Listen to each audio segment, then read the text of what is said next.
you seem to have a real tolerance, I guess, for what other people would perceive as failure.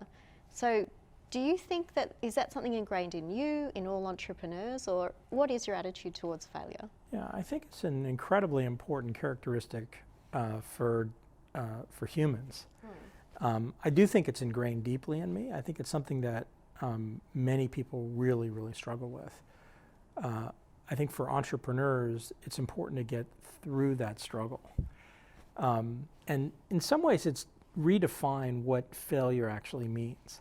So it's one thing to talk about the financial failure of a business, but you can have a business that is not financially successful, but still has characteristics that are successful. You can employ a bunch of people, you can learn a bunch, you can do good things for customers. And so the absolute success-failure characteristic, which is, as humans, is a big part of our measurement of our self-worth and how other people evaluate us. I think if you're going to be a great entrepreneur, you have to transcend that pretty early on. And do you think that that's something people are born with? Or it's I think you can, people learn it? You can learn it. I have an interesting conversation periodically with someone who says, the last 6 things I've done haven't worked. And, it's like, well, keep at it, right? Versus the problem that I think so many people have, which is they're afraid to try, because they're afraid that if they try and it doesn't work, how they're going to be judged and how that's going to turn out. And so coming to Australia, a lot of those sort of attitudes towards failure and trying and having a go, do you think there's similarities or differences in the startup community in Australia versus the US with attitudes towards entrepreneurialism? Yeah, I mean, of the entrepreneurs that I've spent time with, I think the characteristics are similar, and I think that's one of the things that's so powerful. There was a transition about 20 years ago where information about starting companies, about entrepreneurship, about not just the functional activity but the emotional activity started to be able to be globalized and talked about continuously because of the internet and the World Wide Web.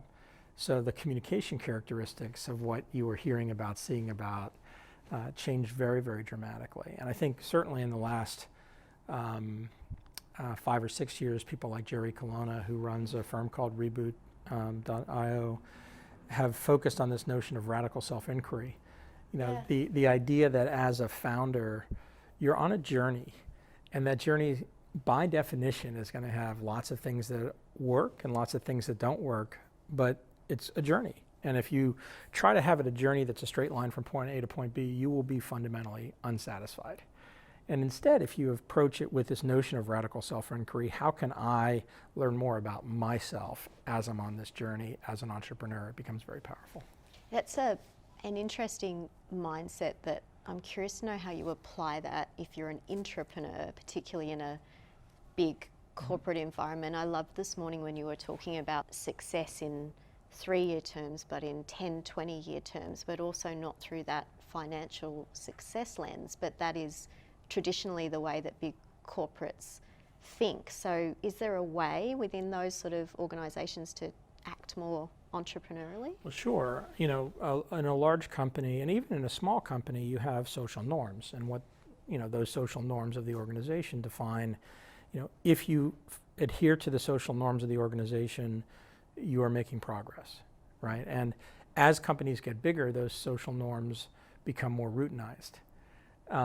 The challenge for very large organizations often is that the social norms are set up in such a way to control all the activity, right? And we were talking about that earlier. Is, the people whose job it is to say no to everything, and you have to figure out how to overcome those people all the time by doing their, the work that allows them to then say yes, even though there's no value in the months worth of work you're going to have to do to get one of them to say yes. My approach, and this is what I think a lot of entrepreneurs do, is they put all those people in a room and let them talk to each other, right? So you sort of, if you think fundamentally about it, most founders of companies ignore that. They don't pay any attention to that part of the system. Yeah.